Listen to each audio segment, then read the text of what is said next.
la bienvenida a nuestra hermana Rosalía Hamsers, que ella es miembro de la logia Aura, igual que nuestra conferencista de la semana pasada, Jerry Fernández, también es miembro de la logia Aura y viene a exponernos un tema sobradamente interesante, que es el de los Mahatmas y los Chelas, es decir, los maestros de sabiduría y los Chelas, en el cual se tocarán aspectos relacionados con el trabajo que hacen los Mahatmas antes de ser discípulos, discípulos ya aceptados y posteriormente ya alcanzan digamos, el grado de maestro de sabiduría. Hay un trabajo previo, desde luego,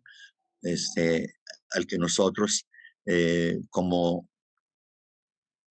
almas estamos aspirando, quizá de manera inconsciente, para nuestra conciencia actual, pero la idea es que estamos siendo impulsados a elevarnos cada vez más y llegar al momento en que tengamos que asumir la responsabilidad de hacernos discípulos. ¿Para qué?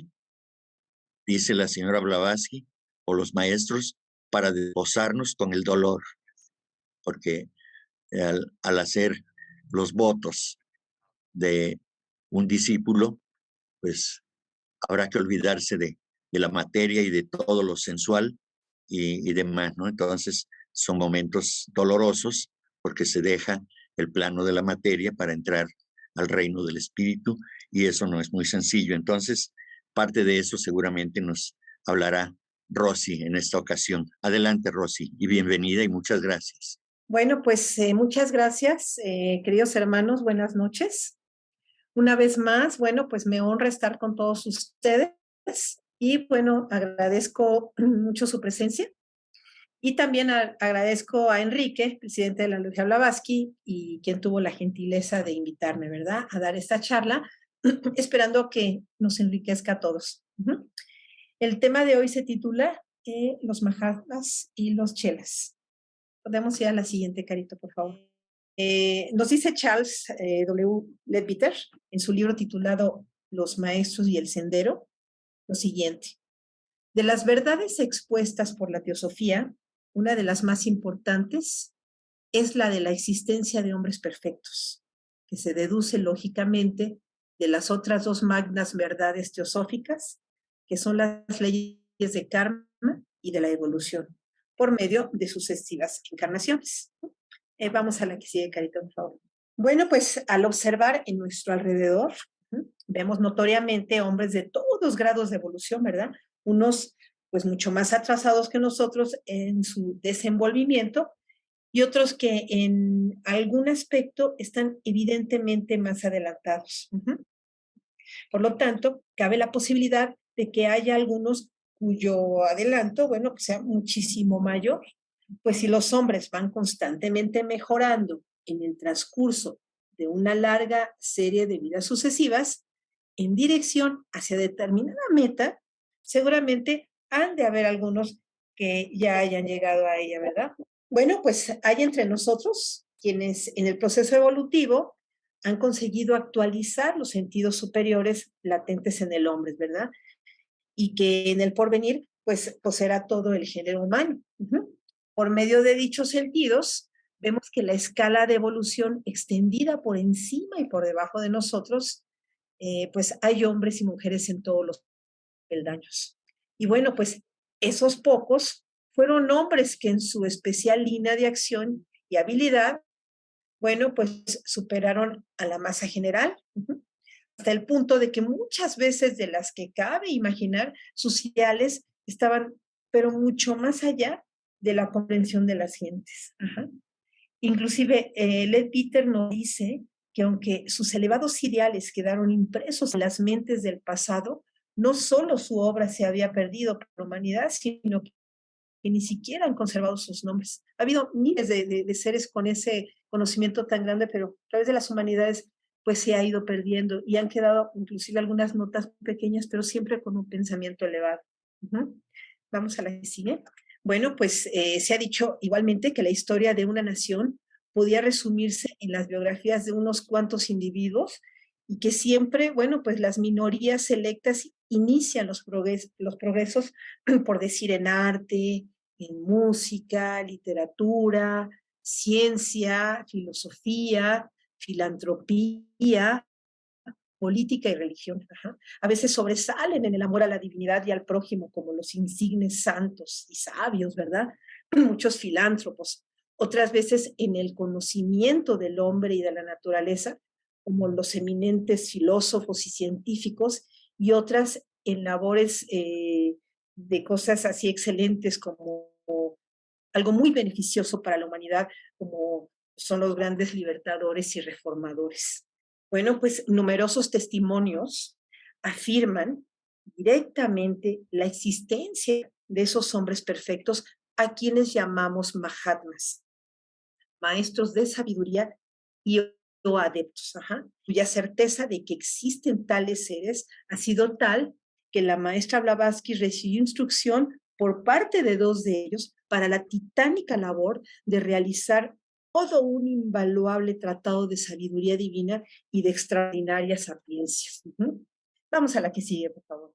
Dicho se denomina la doctrina secreta o libro del Dician, que como sabemos los estudiantes de teosofía, ha sido dividida en dos partes, cosmogénesis y antropogénesis. Este tratado extraordinario de inmensa sapiencia y sabiduría arcaica, bueno, pues fue, es y será un legado de inmensísimo valor para la humanidad. Veamos lo que nos dice el glosario teosófico referente a un Mahatma. Mahatma o Mahatman es una palabra sánscrita que literalmente significa alma grande o espíritu. Un Mahatma es un adepto del orden más elevado.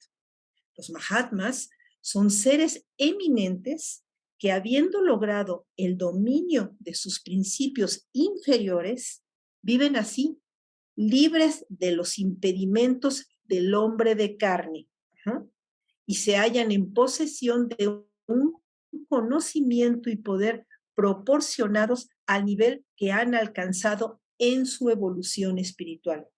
En Pali se les llama Rahats o Arhats.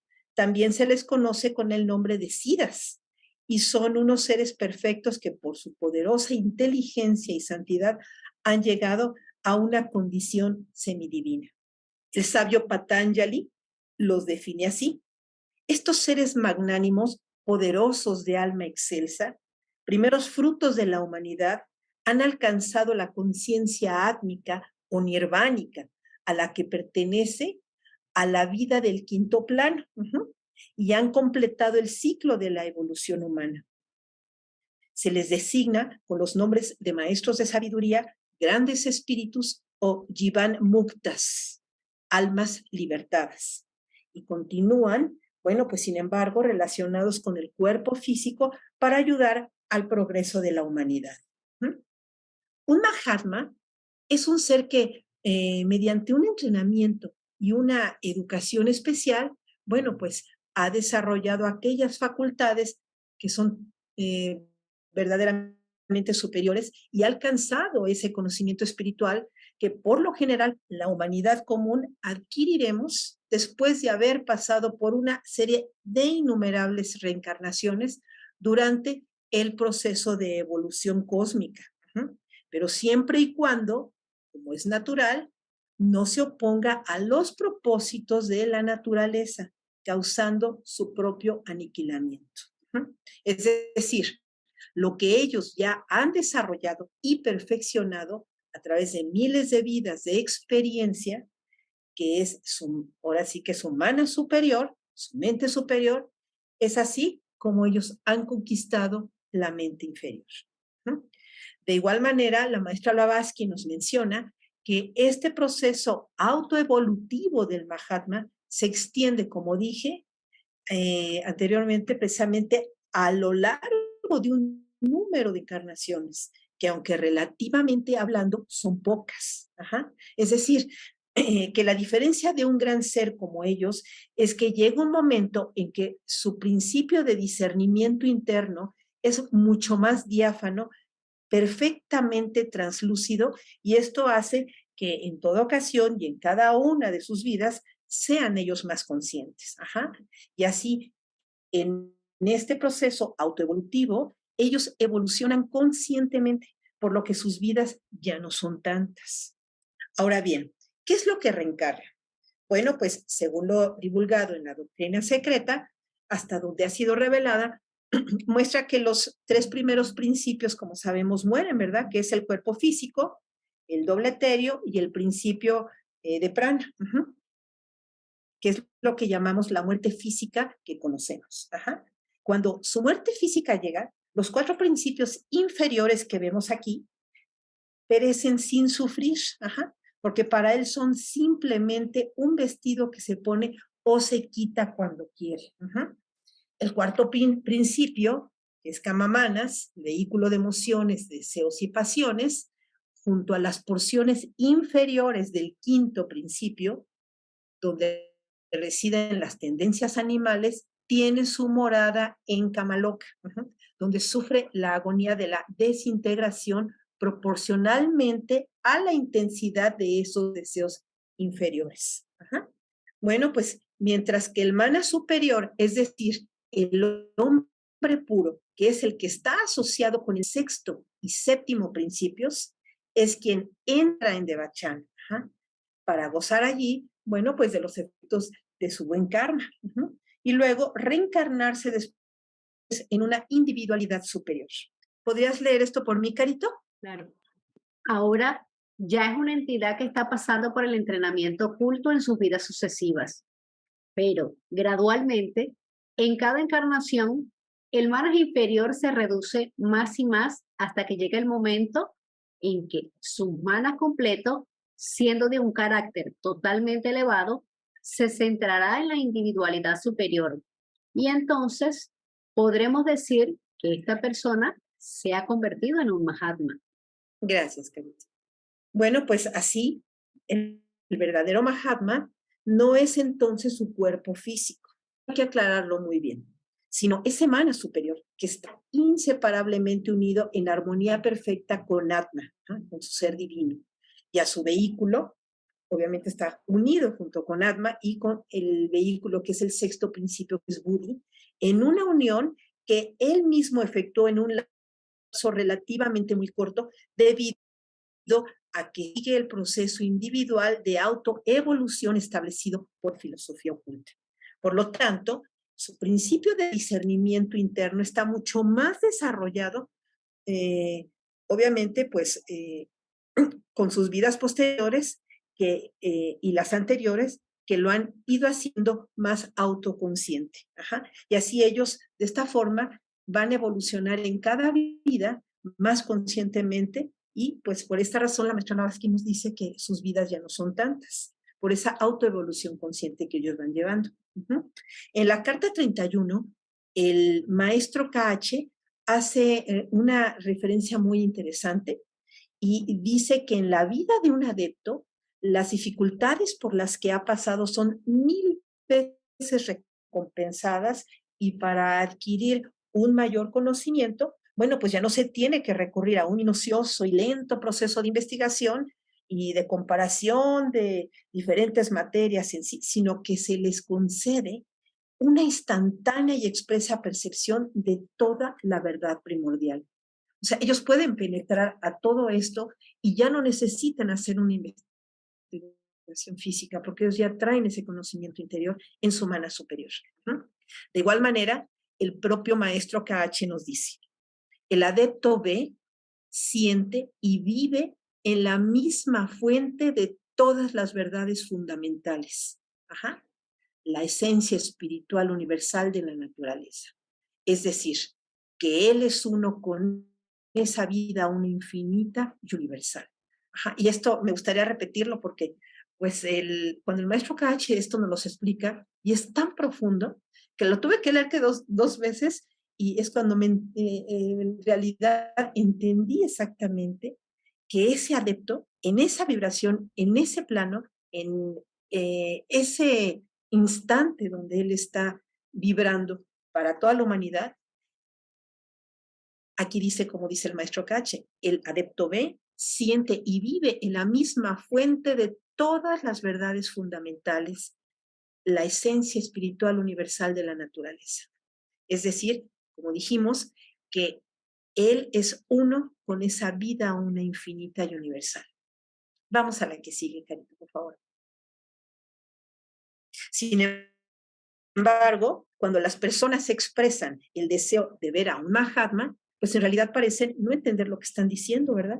La maestra Blavatsky nos señala de que muchos confunden esto y nos hace algunos cuestionamientos. ¿Listos?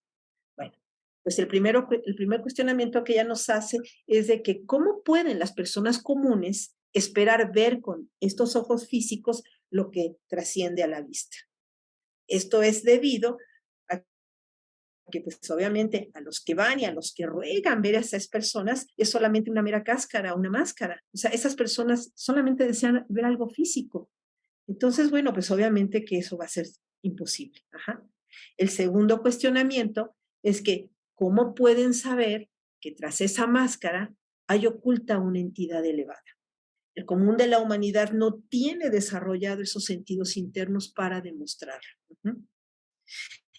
El tercer cuestionamiento es bajo qué criterios y con qué parámetro van a juzgar si Maya, o sea, que la ilusión, refleja ante ellos la imagen de un auténtico Mahatma. Y el cuarto, ¿quién puede decir que lo físico no es Maya? Y aquí enfatizamos con la vista física, que sabemos que con esa vista se puede ver absolutamente todo lo que tiene forma.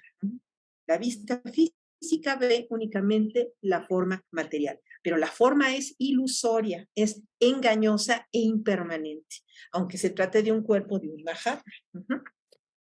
Las cosas, recordemos que las cosas elevadas y superiores pueden ser percibidas solamente mediante un sentido afín y relacionado con esas cosas elevadas. Por lo tanto, quien desee ver a un verdadero Mahatma deberá usar entonces su vista intelectual de su mente superior. Aquí lo podríamos definir de una mejor manera, que ahorita les voy a decir en la próxima, pero sí, en la próxima slash, pero sí es importante tener muy presente que con los sentidos físicos no vamos a poder ver algo que vibra en otra vibración, porque estamos nosotros en un plano físico y no podemos superar la vista física a algo que vibra diferente. Ajá.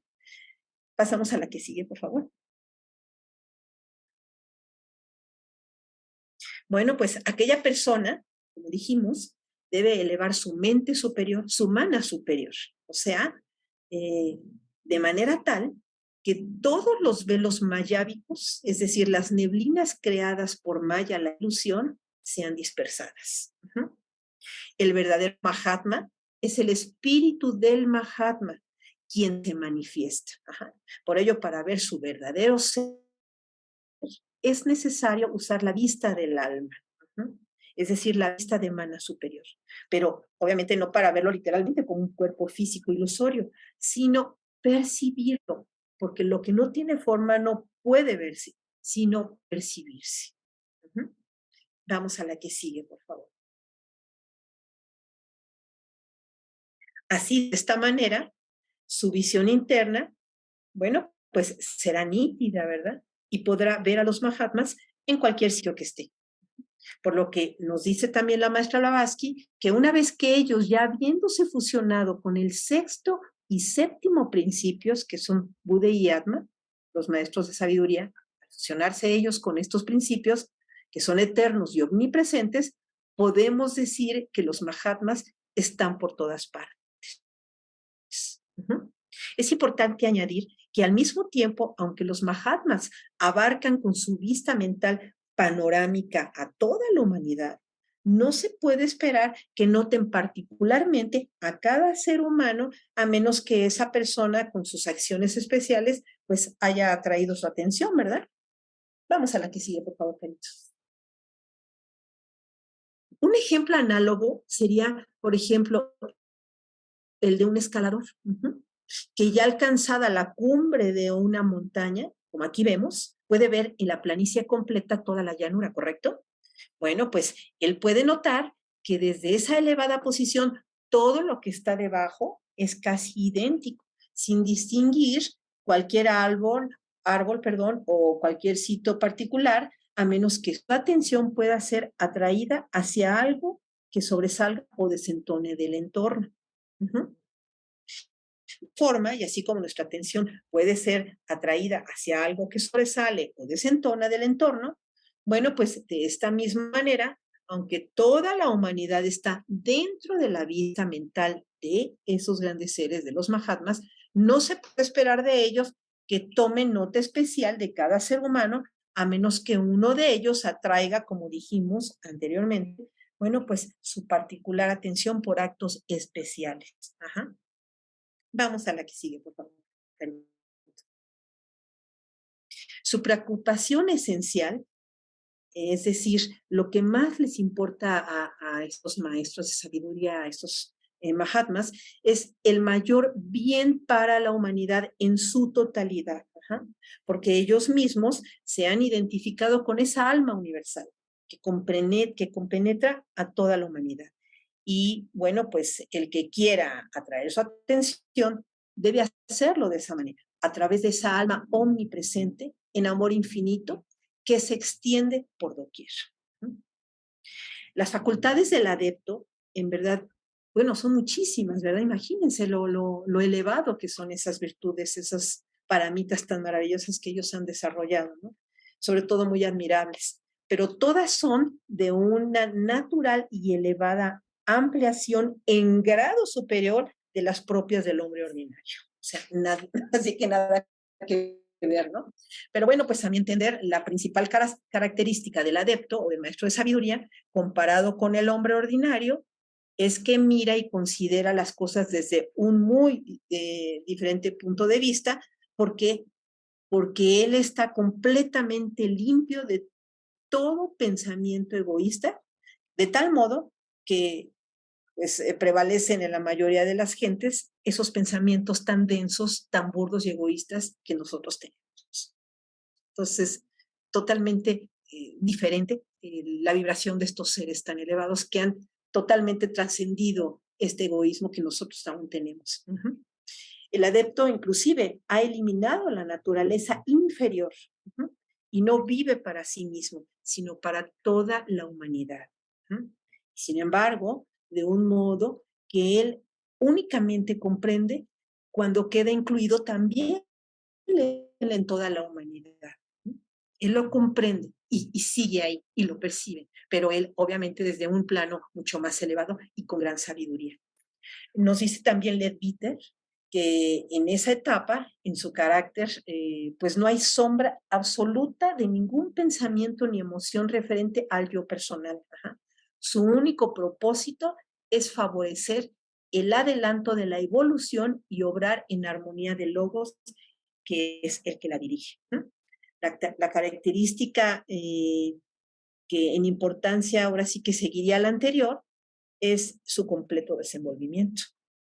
Y bueno, pues todos nosotros somos imperfectos, ¿verdad? Ninguno ha alcanzado el superior nivel en ninguna fase de nuestro carácter.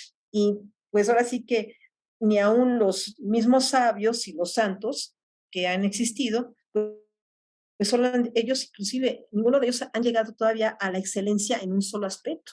Y están todavía por desenvolver otros matices de la naturaleza, no nada más uno. Hay que desenvolver muchos aspectos que incluyen y que vibran en cada uno de nosotros. Hay que desarrollar muchas cosas, no nada más una. ¿No?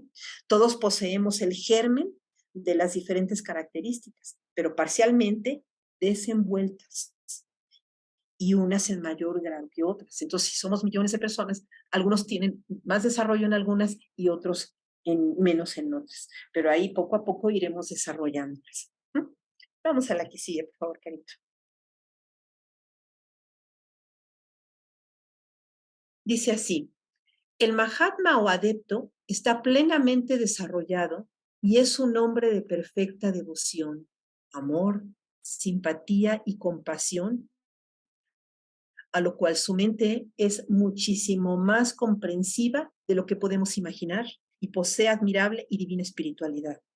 Se halla por encima y mucho más allá de todos los hombres conocidos porque está perfectamente evolucionado. La que sigue, por favor.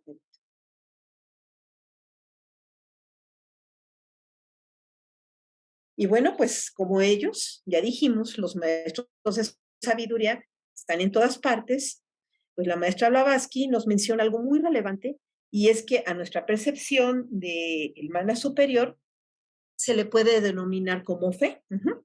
Y es muy importante explicar lo siguiente. ¿Listos? Bueno, recordemos que no debemos confundir, ahora sí que la fe con la creencia ciega. La fe ciega o creencia ciega, bueno, es una expresión usada a menudo y bueno, pues esto es para indicar una creencia sin percepción ni comprensión de ningún entendimiento.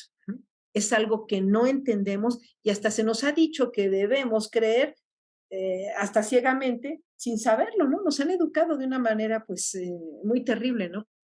Nos dicen cree y porque él lo cree y todos lo creen y tú lo debes de creer. Y nadie puede decir que no, lo tienes que creer. Entonces, de ahí han venido esas creencias ciegas que nos han inculcado, ¿no? Pero obviamente, como dije, es algo que no entendemos y como se nos ha dicho que debemos de creer ciegamente sin saberlo, bueno, pues mientras que la verdadera percepción de manas es muy diferente porque esa verdadera percepción es la certeza inteligente e iluminada, así lo dice la otra Blavatsky. Y bueno, pues esto es una percepción de tal convicción, es una percepción, voy a repetir, de tal convicción que deviene de un conocimiento previo y que ya ha sido plenamente experimentado e intuido por Buddhi, nuestro Buddhi personal, y que es el verdadero significado y sentido de la palabra fe. Es importante resaltar que aparte de esa seguridad, de ese conocimiento interno que nosotros tenemos, la fe no solo es una creencia, sino la convicción que tu ser ya lo sabe interiormente. Es una certeza. Esa es la diferencia de la fe ciega, de algo que sabemos, conocemos y hemos experimentado. No hay vuelta de hoja, lo conocemos, nuestro Buddhi lo reconoce porque nuestro interno lo sabe. Así la diferencia entre creerlo y saberlo es efectivamente, como dije, esa certeza inequívoca e indudable. Cada quien lo sentirá y lo percibirá, bueno, pues según su estado de conciencia, ¿verdad? Y obviamente no es que todos tengan mi certeza, ya que es algo muy individual. Los propios Mahatmas nos expresan que esta certeza debe de ser acompañada por el conocimiento. ¿Y cómo se adquiere? Bueno, pues por la experiencia propia, ¿verdad? Ya que así, de esta manera, es manifiesto el verdadero conocimiento que conlleva a la fe. El mismo Buda decía, no creas nada de lo que te digo, y la maestra Blavatsky igual, vívelo y experiméntalo. Y tu propia experiencia es la que te va a dar la respuesta. Recordemos, bueno, pues que la fe es la percepción de manas, ¿verdad? El quinto principio. Mientras que el conocimiento, en el verdadero sentido de la palabra, es la capacidad del intelecto. Es decir, la percepción espiritual de la mente superior. Y bueno, pues en síntesis y recapitulando, la individualidad superior humana, compuesta por su mana superior y el sexto y el séptimo principio, que sabemos que es Buddhi y Atma, bueno, pues deben trabajar como una unidad y solo entonces podremos obtener sabiduría divina. ¿Cómo? Con perfecta certeza, ya que las cosas superiores solo pueden ser perceptibles única y mediante las facultades divinas. Vamos a la que sigue, por favor, Carito. Bueno, pues los Mahatmas, de forma unánime, nos responden que todos ellos, no hace mucho tiempo, bueno, pues ellos estaban en donde ahora estamos nosotros. Ellos se elevaron sobre las filas de la ordinaria humanidad y nos dicen que con el tiempo seremos lo que ellos son y que la vida evoluciona gradualmente gradualmente en progresión ascendente, mucho más allá de cuanto podemos concebir, hasta que llegue un momento en que podamos identificarnos con la divinidad. Más allá del reino humano, bueno, están los superhombres, y en su ascenso, pues el ego superior va poco a poco dominando los vehículos personales hasta identificarlos consigo. Es entonces cuando comienza la mónada a dominar al ego. Y ahora el ser superior o Atma se identifica con la mónada y obtiene el hombre el resultado final de su descenso a la materia, es decir, que se convierte en superhombre o adepto. Y bueno, pues por vez primera, entonces es así como entra en la vida real, ¿verdad? Ya que todo, bueno, pues su extraordinario proceso de evolución por los reinos inferiores y después por el humano, hasta llegar al adeptado, pues no es más que la preparación a la verdadera vida del espíritu, que empieza cuando el hombre trasciende la evolución humana. Vamos a la que sigue, por favor, Félix. El reino humano, bueno, es el curso superior, como dicen los maestros, de la escuela de nuestro mundo, ¿verdad? Y cuando el hombre aprende todas y cada una de las lecciones de dicho curso aquí en la tierra, pues pasa a la vida real, a la vida, como le dicen estos grandes maestros, del glorificado espíritu, a lo verdadero, a lo real, a la vida del Cristo. Muy poco sabemos, obviamente, de lo que es esta vida y pues aunque vemos algunos, como los maestros que nos comentan, que ellos la comparten y que es verdaderamente sublime, aunque no la conocemos, pero podemos tener una pequeña idea muy en el fondo de nuestro corazón de que será algo verdaderamente inefable y sublime, porque no hay yo pienso que algo más hermoso y más sublime que el servicio a los demás, a todos. Y bueno, pues su gloria inefable, su perfección sublime y su esplendor tan extraordinario superan a toda comprensión y trascienden nuestro entendimiento humano. Y no obstante, bueno, pues es una vívida y perfecta realidad que todos sabremos de alcanzar seguramente algún día, ¿verdad? Nos faltarán millones de vidas, pero bueno, estamos en ese camino. Y bueno, terminada la evolución humana, el hombre perfecto desecha sus diversos cuerpos materiales, pero conserva el poder de revestirse de cualquiera de ellos, siempre que los necesite en el transcurso de una labor que ellos tengan que hacer. En la mayoría de los casos, el adepto o los mahatmas, que ya no necesitan su cuerpo físico, pues a veces ni siquiera necesitan ni el astral ni el mental, bueno, ni siquiera el causal, pues reside permanentemente él o ellos en un elevadísimo nivel. Vamos a la que sigue, por favor. Pero en este caso, cuando por algún propósito necesita el maestro relacionarse con un plano inferior, obviamente ha de revestirse temporariamente de un vehículo apropiado a dicho plano, ¿verdad? Porque solo por medio de la respectiva materia de dicho plano puede relacionarse con los habitantes de ese plano donde ha de manifestarse. Es como nosotros no podemos, así con este cuerpo físico, entrar a un mental, porque es distinto, o sea, nosotros penetraríamos con nuestro cuerpo mental y con esa materia mental a ese plano mental. Entonces, de la misma forma, todas las leyes se rigen exactamente porque la materia tiene sus vibraciones. No podemos meter vibraciones que no son en diferentes planos. Entonces, es así como ellos se revisten de ese cuerpo para penetrar en el plano correspondiente que sea necesario manifestarse para algo que se tenga que hacer. Vamos a la que sigue, por favor.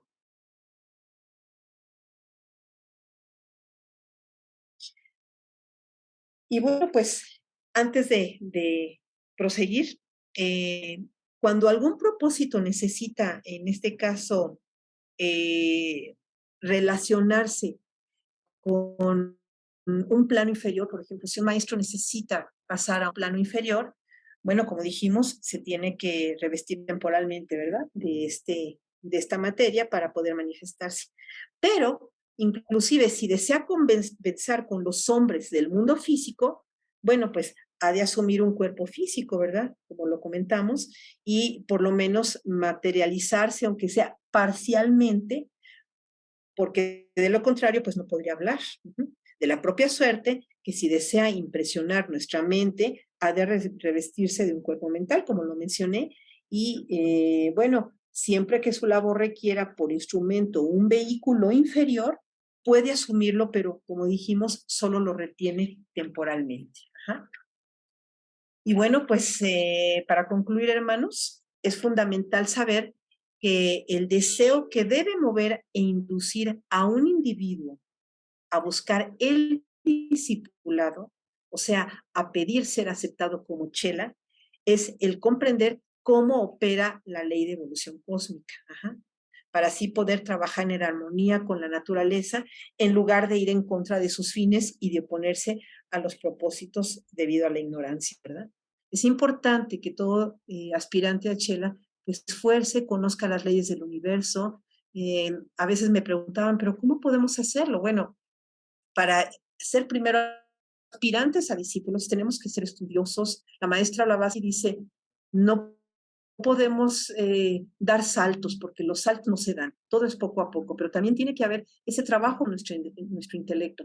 Tenemos que estudiar, no podemos tener mentes vagas ni flojas, tenemos que prepararnos, tenemos que estudiar las leyes del universo, armonizarnos con ellas, vibrar con ellas, y el hecho de vibrar con esas leyes del universo, armonizarnos con ellas, nos van a ayudar a comprender cómo son todas las demás leyes universales, la ley de reencarnación, la ley de evolución, todas esas leyes nos van a abrir un panorama extraordinario para que nosotros poco a poco podamos entrar a ese sendero como meros aspirantes. Ajá.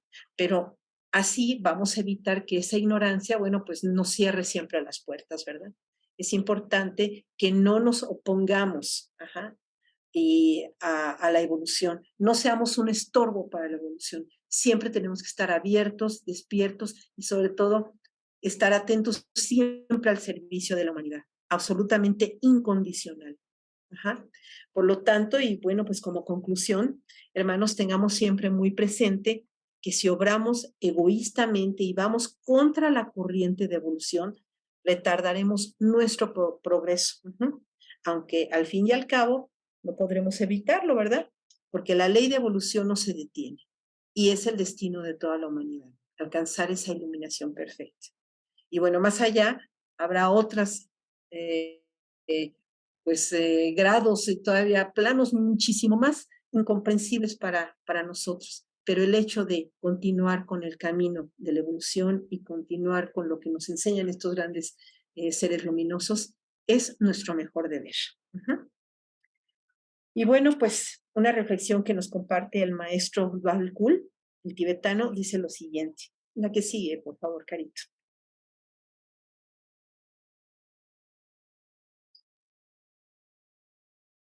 La comprensión profunda de nuestros estudios, la experiencia propia y el servicio a la humanidad les ayudará a avanzar y en un futuro ser verdaderos chelas aspirantes a discípulos. Maestro Dwalkul. La que sigue, por favor, Carito.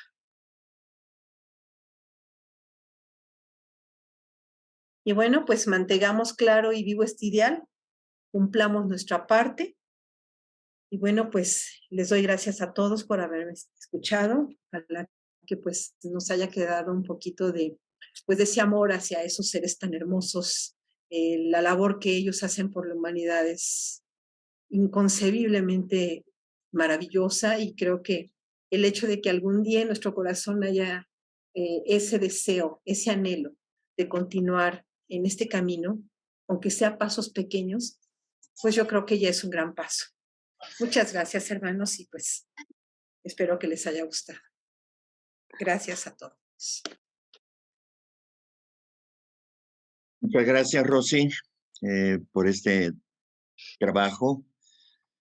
No es fácil expresar con palabras toda la gama de expresiones que un chela, un discípulo en probación, ha de pasar hasta alcanzar esa anhelada meta. Entonces, el artículo ciertamente que escribió la señora Blavatsky no es un artículo extenso, y pues los agregados que le hiciste, pues vale la pena reflexionarlos porque están adecuados perfectamente al contenido del artículo que escribió la señora Blavatsky. Sí, muchas gracias, Rosy. Y bueno, pues vamos a pasar a la siguiente etapa. Yo quiero dar algunos datos más acerca de los chelas. Un chela, o discípulo, formación, antes de llegar a ser un maestro de sabiduría, ha de pasar, como ya lo expresaste, por diferentes pruebas y demás. Al principio de la exposición que tú diste y del artículo propiamente dicho, se dice que ha de tratar de alcanzar el conocimiento espiritual efectivamente. Sin el conocimiento espiritual no se puede estar en el sendero de santidad. Y para aquel que desea adquirir ese conocimiento espiritual, tiene que aceptar ser probado y examinado, porque son probados y examinados cada uno de estos chelas. Ese es uno de los pasos que son ineludibles, que son inevitables, que son forzosos y que tienen que llevarse a cabo. Desde luego que para obtener ese conocimiento espiritual han de ser preparados para que puedan obtenerlo. Si no, dárselo a cualquier chela que no esté preparado, pues eso le perjudicaría. Entonces tiene que ser preparado, y una vez que el maestro entiende, sabe, conoce que el discípulo está preparado para poder recibir ese conocimiento, hasta entonces se le otorga. Y además, de manera gradual, no es una bomba que te pongo en las manos y hay que te explote en el momento que tenga que explotar. No, todo es gradual, todo es paulatino, tiene que hacerse poco a poco para que el maestro y el discípulo tengan la certeza de que ese conocimiento es lo que verdaderamente se requiere para continuar en la construcción de ese sendero. Y además, este conocimiento solamente se otorga al que ama a la humanidad. El que no tiene compromiso con la humanidad no puede recibir este conocimiento, porque son conocimientos superiores, es desarrollo de poderes, es desarrollo de virtudes, y mientras no desarrolle esas virtudes a través de lo fundamental que es ese amor a la humanidad, no puede recibir el conocimiento espiritual, ¿verdad? Desde luego que para alcanzar el adeptado, para llegar a ser un Mahatma, lo más importante para el chela es tener paciencia, mucha paciencia. Y dice el maestro Kachi en este sentido: un gran designio nunca ha sido conquistado de inmediato, es decir, hay que utilizar el tiempo, la fuerza de voluntad, la entereza y el anhelo alcanzar esa meta, pero con paciencia, no desesperada ni alocadamente. Paciencia. Todo llegará a su debido tiempo, ni antes ni después. Eso es lo que yo quise agregar a tu excelente presentación, Rosy. Y bueno, pues ahora abrimos la oportunidad para aquellos que quieran dar algún punto de vista, quieran preguntar algo. Está abierta esa posibilidad. Muchas gracias, Rosy. Muchas gracias, Enrique. Muy acertado lo que dices, lo complementaste hermosísimo y te lo agradezco muchísimo. Adelante, Grisel. Bueno, Rosy, la verdad fue una maravilla la exposición que hiciste, me encantó todo, todo, todo. La verdad que una hermosura la exposición que hiciste. Y mi duda está en, vos decías que un Mahatma no siempre se puede manifestar porque la otra persona no está al mismo nivel de evolución, en la misma, en el mismo plano, ¿sí? ¿Está Bueno, bien? en realidad, para tener esa conexión, pues obviamente como mencionábamos, y la maestra Blavatsky nos pone esos cuestionamientos, ¿verdad? De que la gente cree que con su vista física puede ver esos seres cuando pues nosotros nada más podemos ver formas con nuestros ojos físicos porque son imperfectos. Además tendríamos que tener pues una pureza de espíritu tremenda y sobre todo tener nuestro mana superior muy desarrollado. O sea, no es fácil que cualquier persona, nada más por curiosidad o porque lo quiero ver, pues ni se daría. Ajá. Ellos ni siquiera podrían vernos, como el ejemplo que puse de la montaña, ¿no? Que está bien, pero la persona que está desde la montaña. En esto que no cualquiera puede ver a esos seres elevados porque no están en el mismo plano, no tienen la misma evolución. Puede ser que esto esté vinculado a lo que se llamaban las apariciones de la Virgen, por ejemplo. Bueno, yo creo que sería un poco diferente. Desde mi punto de vista, yo pienso que lo de la Virgen, bueno, es algo muy diferente, pero es algo un poquito más religioso y otras ideas que le han dado a las personas con un enfoque diferente de la espiritualidad verdadera, ¿no? En realidad, pues lo de la Virgen y eso, generalmente las gentes buscan otro tipo de cosas, a lo mejor para pedir cosas más materiales. Generalmente se les piden esas cosas más materiales. Los maestros de sabiduría, ellos únicamente se preocupan por el bienestar de la humanidad, y cuando nuestro deseo es ayudar a la humanidad y hacemos verdaderamente actos titánicos, es cuando posiblemente nos puedan ver, pero en beneficio de la humanidad.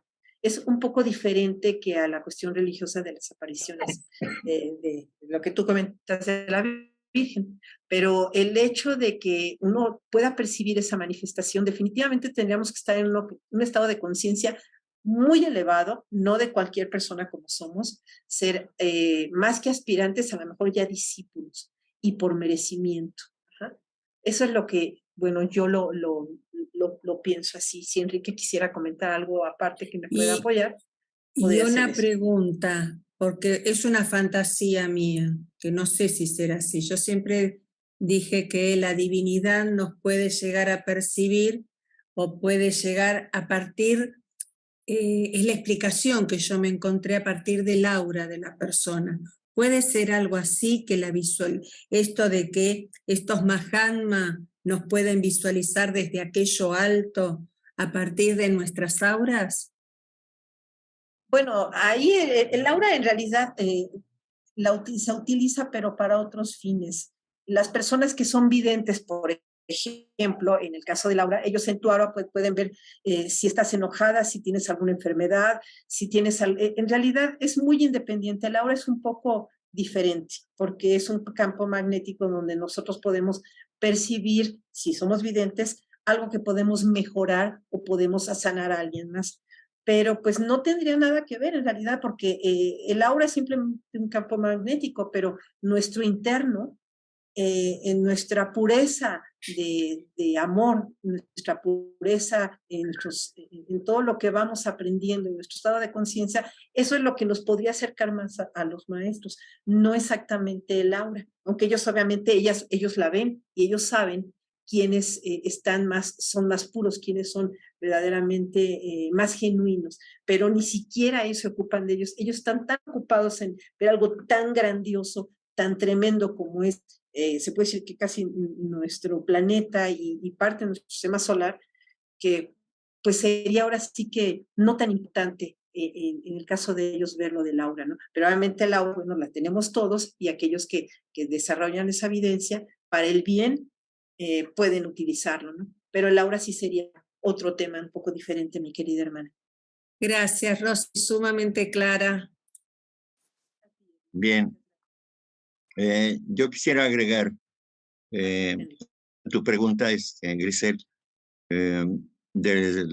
además de lo que dijo Rosy, que en el artículo que expuso, en su exposición que hizo Rosy, viene ese punto precisamente de lo que preguntaban, ¿no?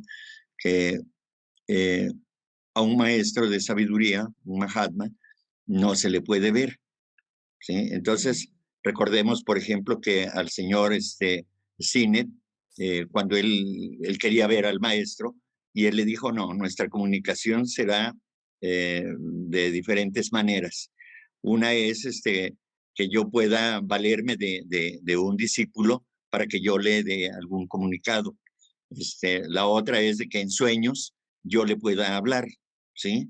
Y demás, porque ellos no desperdician ni tiempo, ni energía, ni un gramo de nada para poder hacer llegar sus mensajes, ¿sí? Entonces, esto de querer ver a un Mahatma, como se explica también en el artículo, eso no va a poder ser posible, porque lo que vemos es a una persona, a un cuerpo, a una forma, y eso no es el Mahatma, eso no es el ser tan grandioso que es un Mahatma, ¿sí? Son conciencias espirituales demasiado elevadas.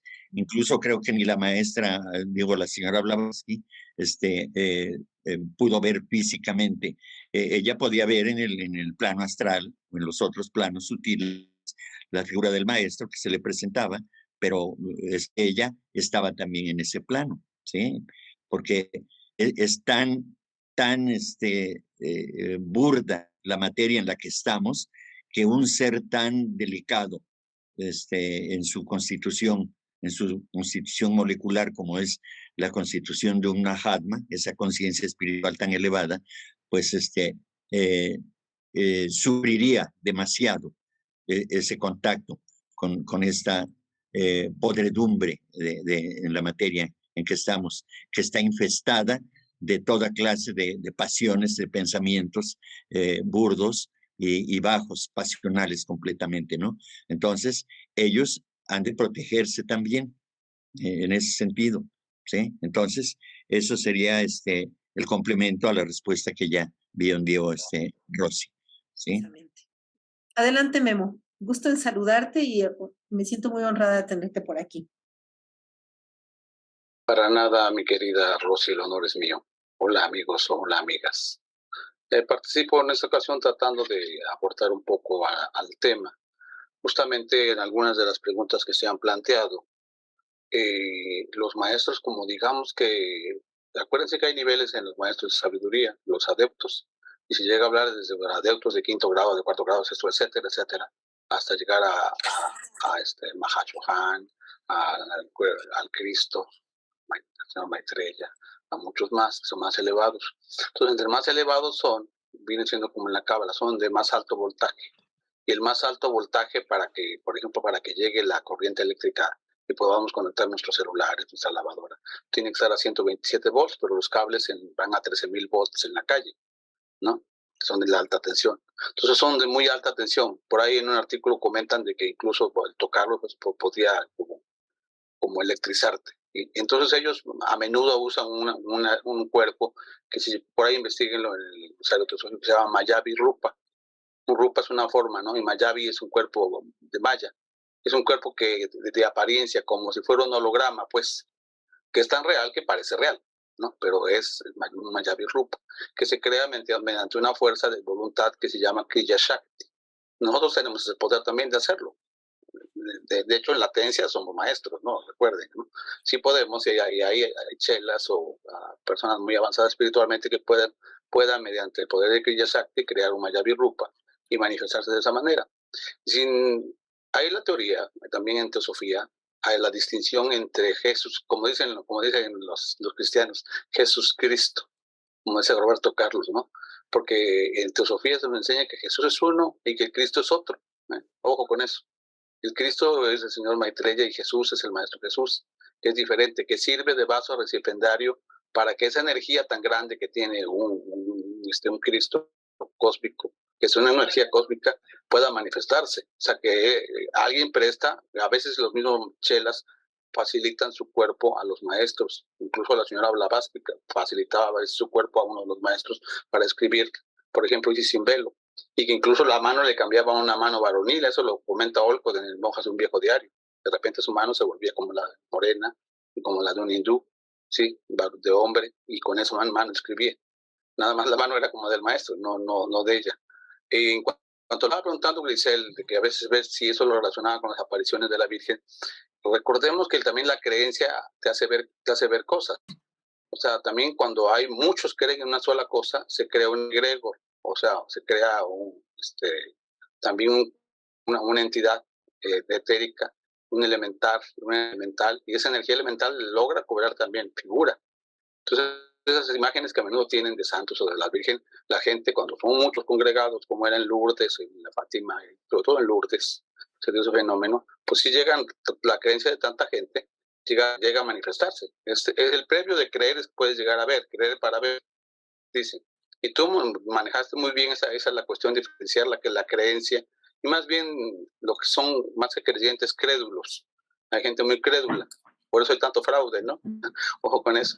La diferencia que tú marcaste muy bien es confianza. La confianza viene de la fe, la palabra lo dice con fe. O sea, tener fe, tienes confianza en alguien, tienes confianza en el maestro, es un requisito que te pide, ¿no? Tener confianza en ti mismo, tener fe, pero la fe está fundamentada en un hecho, como tú claramente lo dijiste en la práctica, de una manera muy bella. Y pues era nada más lo que quería comentar. Por ahí alguien pregunta, creo que Diana, ¿cómo se llama la compañera esta? De si los maestros, hay fotos de los maestros. Yo me atrevo a contestar la pregunta. Lo que hay son únicamente dibujos, no hay ninguna foto. Los que aparecen luego como fotos son trucadas que aparecen en internet. No hay ninguna foto de los maestros, está como tal.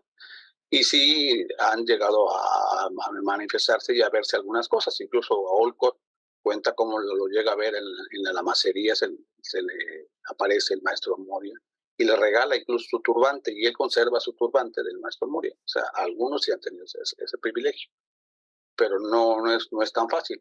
El problema de la plática como de nosotros ahorita es que estamos tratando de ver desde nuestra pequeñez, estamos tratando de ver la grandeza, la infinitud.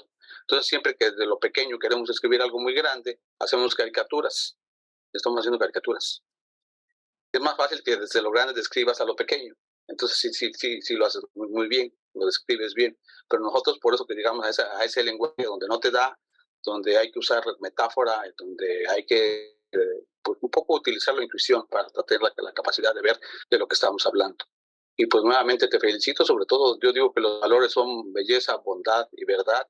Ya has hablado con muchas verdades y con suprema belleza, porque me encantan tus presentaciones, Rosy. Un abrazo desde el corazón y gracias. Gracias, Memo. Respecto a lo que comentas de lo de la fe, efectivamente es una certeza. Y recordé que en un pasaje del Maestro Jesús, cuando se acercó a un enfermo y le dice, quiero que me sanes, ¿no? Y le pone su manita y de repente pues ya está sanado, ¿no? Dice, es que me sanaste, es que yo no te sané, fuiste tú con tu fe.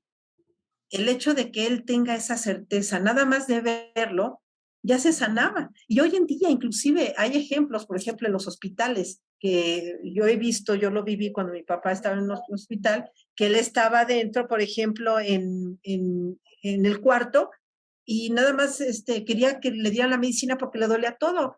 Entonces yo le dije, pero es que ya te la dieron, ¿no te pueden dar más? No, por favor. Le digo, bueno, déjame ir con el médico. Entonces entraba el doctor y dice que nada más de verlo ya se le quitaba el dolor, ¿no?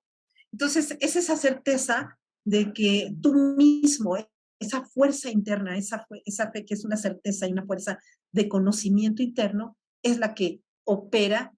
No me gusta decir milagro porque el milagro no existe, no hay nada que sobrepase la naturaleza, sino eres tú mismo con esa fuerza el que lo crea, el que lo manifiesta. Inclusive lo que decía mi hermanita Grisel de lo de la Virgen, como tú dices, son fuerzas tan grandes del ideal de toda la gente de crearlo, que se manifiestan los elementales. Y no sé si está bien que comente ahorita, así haciendo un paréntesis, lo que sucedió. Yo en lo personal pienso esto, cuando fue lo del el 19 de septiembre, sabemos de que pues se hacen aquí en México, se hacen simulacros, pero yo digo, bueno, pues se puede hacer en otra fecha, no está bien que se haga porque la gente se tiene que preparar por lo del terremoto que hubo, pero yo creo, ustedes como saben, pues volvió a suceder, ¿no? Y es que la gente piensa tanto, imagínense todos los millones de personas que estamos en la Ciudad de México, los que están fuera de México, en otros países y en todo el mundo, de estar pensando tanto en eso, bueno, pues lo atrajo y se manifestó. Entonces, pues la mente es tremenda y sobre todo, pues cuando tiene esa certeza de algo que ya y simplemente lo está afirmando, lo está decretando, se manifiesta. Como tú dices, se mueven elementales. Eso es lo que yo pienso, ¿no? Pero independientemente de la fe, es una fuerza verdaderamente fuerte de una certeza que se tiene. Gracias. Gracias, Rosy. Yo quisiera agregar respecto de las manifestaciones estas de la Virgen, que dice el maestro KH, la voluntad como la imaginación crean. Entonces, una imaginación poderosa que con el ejercicio de la voluntad, pues puede crear cualquier estado, cualquier condición o estado de conciencia para poder hacer y deshacer, crear y recrear. Entonces, pero se requiere no solamente un acto de voluntad momentáneo, respecto de lo que estabas comentando, Rosy, también de eso, de lo de los terremotos estos. Se requiere una concentración, una determinación para que eso ocurra. Todos los días tiembla, la tierra se está moviendo todos los días. Bueno, ha habido esas coincidencias, pero yo no quiero demeritar el poder de la mente humana, pero se necesita estar todos coordinados para poder estar haciendo un ejercicio de tal naturaleza. Mover tanta materia, tantos millones, trillones de toneladas de materia, pues la verdad es de que es muy difícil. Hay que perseverar y estar concentrada la mente completamente para poder desarrollar desatar una energía tan poderosa, ¿verdad?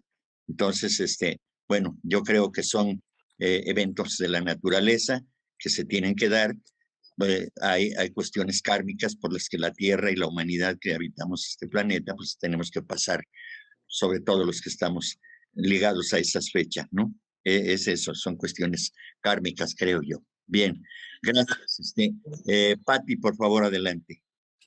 Hola, muy buenas noches, Rosy. Pues muchísimas gracias por esta presentación. Ya sabes que me encantan las presentaciones que realizan porque llevan una temática, un aprendizaje para cada uno de nosotros que podemos en determinado momento llevarlo a la práctica y llevarlo a nuestra vida personal. Mil gracias. Yo tengo solamente dos preguntas para ti. La primera es el hecho de un chela implica demasiado, de cierta manera, en su camino de evolución hacia lo que sería el aprendizaje, lo que son muchas pruebas. Muchos de ellos desertan, ¿no? Porque pues al final de cuentas su fe, su esperanza, pues no la ponen al 100%, ¿no? Y hemos visto en muchos casos que han terminado mal este tipo de personas que quieren la sabiduría divina, ¿no? Y la segunda es que quisiera saber, después de la señora Blavatsky, quien tuvo la fortuna de tener a su lado grandes maestros de sabiduría, en donde le determinaban el conocimiento, yo quisiera saber si hay en la actualidad, que tú, de acuerdo a los estudios que ustedes han realizado, algún evento que sea actual en donde se les haya aparecido algún maestro en la actualidad. Bueno, en la primera pregunta, ¿me la repites nuevamente, Patti, por favor? el grado de evolución en el Chela, ¿por qué es tan difícil pasar tantas pruebas?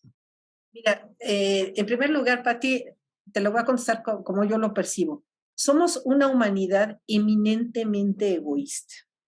Entonces, la mente inferior, bueno, pues tú sabes que es la que discrimina, la que separa, la mente más egoísta que te puedas imaginar. Entonces, por más puro que sea esa persona que esté como aspirante a ser un discípulo, antes de llegar a ser discípulo tiene que pasar pruebas tremendas, pero sobre todo de su personalidad con respecto al egoísmo. Es muy difícil, creo que es uno de los más, este aspecto del egoísmo es lo que muchas veces, inclusive ya siendo discípulos, por un ápice de egoísmo, los regresan al principio. A veces les llega, lamentablemente llegan al precio, lamentablemente cuando ya llegan a cierto grado de ser discípulos y entonces esta cuestión del ego espiritual, de que yo soy más y que yo sé y eso, con eso nos acaban. Ese es lo que es el egoísmo y ese ego espiritual que en cierto momento de su chelado empiezan con estas fuerzas que los hacen saber como que son mejores. Lo he visto en algunas ocasiones, hasta el mismo Krishnamurti lo mencionaba, que todo estos dos factores son los que más han regresado al Chela, a donde estaba. Entonces, hay muchos más factores, ¿no? Pero hay que tener una fuerza de voluntad y un amor infinito a la humanidad y sobre todo de total incondicionalidad. Sobre todo, renunciar absolutamente a todo tipo de gratificación, premio y todo, totalmente hacerlo porque es tu deber y se acabó. ¿No? Que viene, obviamente existe una ley que es la ley de retribución, pero no estar esperando de que porque hiciste algo bien ya viene, deja esa retribución que opere y si tu corazón es grande, como dice el maestro KH, cuando venga esa retribución, mándala a todos los seres vulnerables, a todos los seres desvalidos y a aquellos que necesiten ese amor infinito. Imagínate, eso ya son palabras mayores, yo nada más te lo comento porque pues yo soy una hormiguititita, una amiba, soy una hormiguitita, ¿no? Pero en primer lugar, la renuncia al egoísmo es lo más tremendo, ¿no? Y de la otra pregunta, bueno, pues yo me imagino que hay muchos seres, ¿no? Que están todavía un poquito más adelantados de nosotros y yo lo último que supe, real, genuino, es de la maestra Blavatsky con estos maestros, también supe de otros no recuerdo ahorita nombres, pero sé que el maestro Saint Germain también ha entregado sabiduría a quienes están preparados y siempre dan legados, pero escogen ellos, son tan sabios que escogen perfectamente a la gente que no tiene que estarlo divulgando de una manera vulgar ni nada, ¿no? Que no lo va a publicar en Facebook ni nada, ¿no? Cuando algo se tiene que entregar, se tiene que entregar. Hasta ahorita, bueno, yo sé que nada más la maestra Blavatsky, bueno, recibió a estos grandes seres y en la época del maestro Blavatsky sé y se sabe de varias personas que estaban en su entorno, inclusive Annie Besant, el coronel Olcott, que pudieron ellos vislumbrar a estos seres. Pero en nuestra época, bueno, pues no niego que posiblemente haya personas que estén más sensibles y que verdaderamente trabajen con mucho amor en el servicio. Y yo creo que a ellos, aquellos que sirven, pues a lo mejor llegan a verlos, pero en realidad eso no debe de ser nuestra finalidad de llegar a verlos. Lo importante es tu servicio y lo mejor que hagas por los demás. Ellos, si se dejan ver o no, eso es lo de menos. Lo más importante, lo que debemos enfocarnos es en el bienestar de la humanidad. Lo demás se dará en el momento preciso. Es lo que yo sentiría, yo te podría contestar de esa forma. Si Enrique tiene algo que me ayude a complementar, pues bienvenido. Gracias, Pati. Gracias, Rosy. Respecto de esto último, si mal no recuerdo, los maestros de la señora Blavatsky dijeron que una vez de que terminaran con el proceso de la fundación de la Sociedad Teosófica y de la manifestación que a través de la doctrina secreta tenía que hacerse, ellos se desaparecerían, es decir, ya no estarían más digamos, en contacto con seres humanos. Ciertamente, ellos siguen trabajando por la humanidad, pero como decía, es tan titánica, tan gigantesca, tan grandiosa la obra que están realizando, atender toda la problemática del planeta, toda, desde el punto de vista geológico, desde el punto de vista de las sociedades humanas y todo ese asunto, que ellos no van a desperdiciar su tiempo en andarse presentando en las plazas públicas o queriendo dar un mensaje. El mensaje que tuvieron que dar ya lo dieron y lo dio el Señor, el Maestro Jesús o el Señor Cristo a través del Maestro Jesús. Y así cada uno de esos grandes seres ha venido renovando el mensaje. Pero que ellos se tengan que presentar, no, porque repito, los maestros fundadores de la Sociedad Teosófica nunca al verdadero maestro nunca se le vio. Ellos pudieron tomar una forma humana cualquiera para poder manifestarse, pero nada más, ¿sí? Pero no hay razón para que se estén manifestando. No están en el ocio, ni están pensando que manifestarse para que uno pueda creer en ellos, ¿no? Entonces, eso no es importante para ellos. Lo importante, como decía Rosy, es que ellos están haciendo un trabajo que nos están influenciando con sus energías y que a nosotros nos corresponde tratar de comprender y poner en la práctica lo poquito que podamos entender. Eso es lo mejor que podemos hacer. Gracias. Adelante, Ricardo, por favor. Sí, gracias, buenas noches. Enrique Rossi, una felicitación, un abrazo muy caluroso, muy grande para ti. Como siempre, nos has deleitado con el contenido de tu charla. Siempre he dicho que los slides que presentas son muy motivadores y muy únicos, hasta con movimiento y los colores y las imágenes que has escogido, creo que nos inspiran y tu charla es entre comillas, muy terrenal, ¿no? En el sentido de los ejemplos que usas y creo que nos conectamos 100% con el mensaje que nos quieres dar. Muchísimas gracias por eso. Y justamente con lo que comentas y le comentabas a la hermana Patti y lo que nos reitera Enrique, me gustaría comentar dos líneas de un libro que me ha gustado mucho de Joy Mills.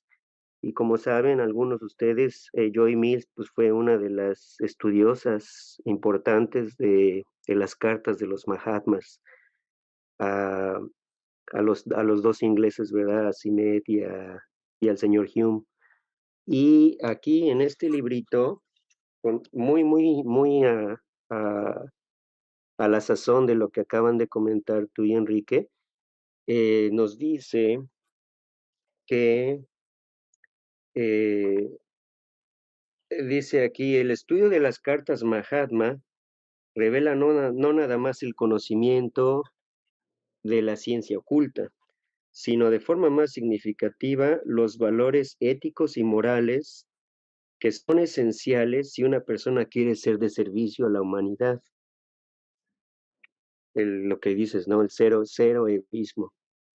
Y luego dice acá, los Mahatmas enfatizan una y otra vez en sus cartas el ascenso en el sendero espiritual no es de ninguna manera para propósitos egoístas, ni tampoco para obtener ningún poder psíquico, como por ejemplo los siddhis inferiores, ni tampoco para obtener ningún estatus oculto egoísta, ¿no?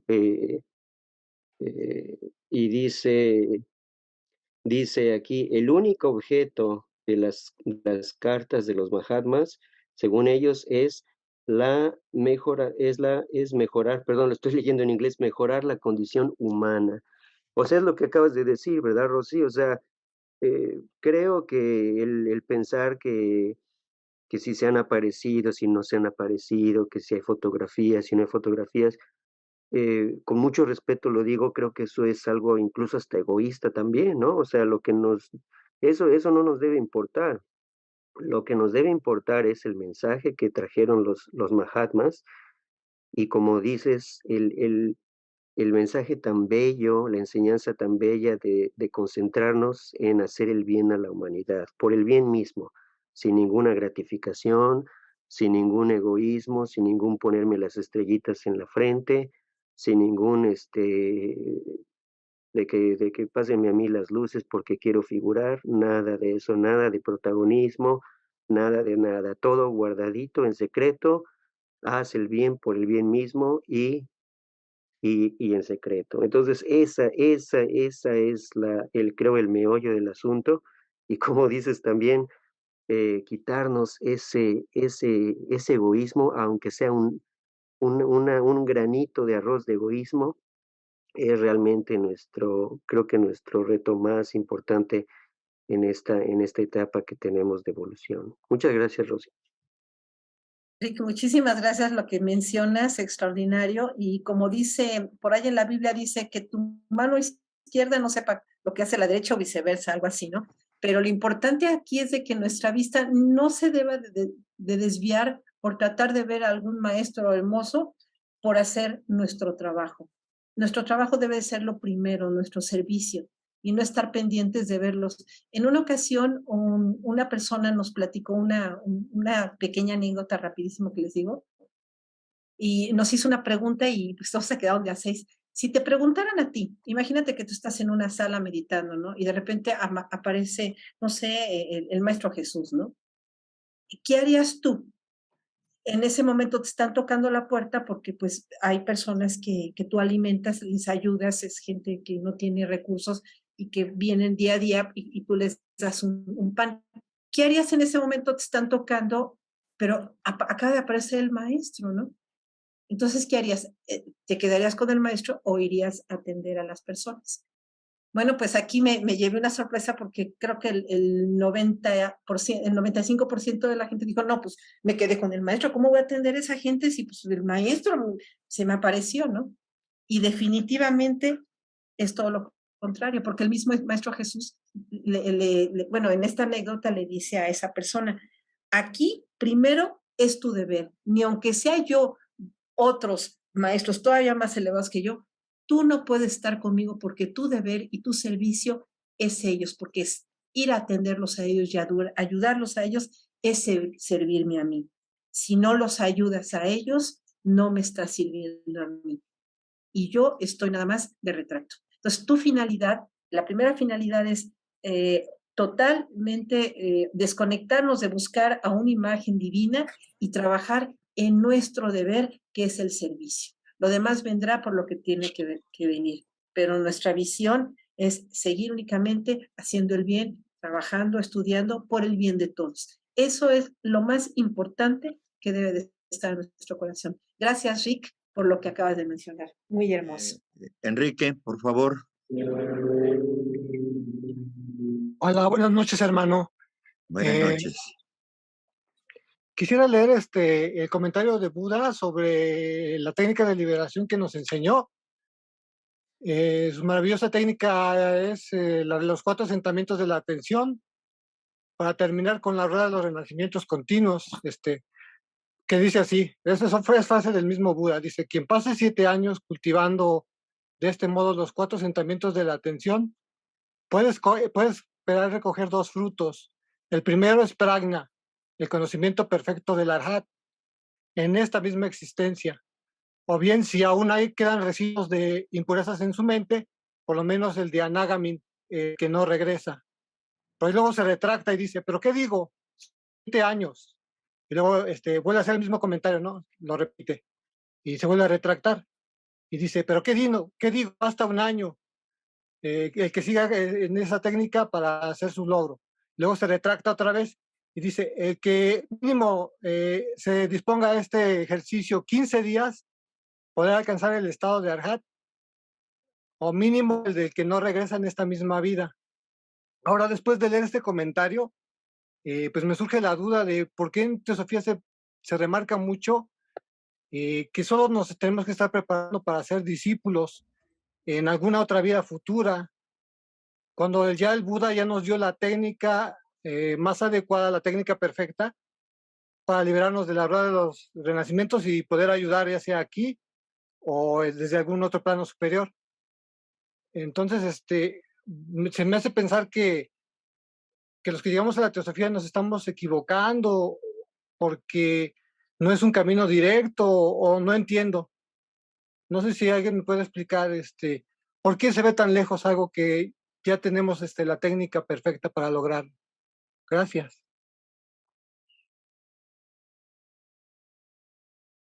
¿Quieres que le conteste, Rosy? ¿Tienes el micrófono apagado, Rosy?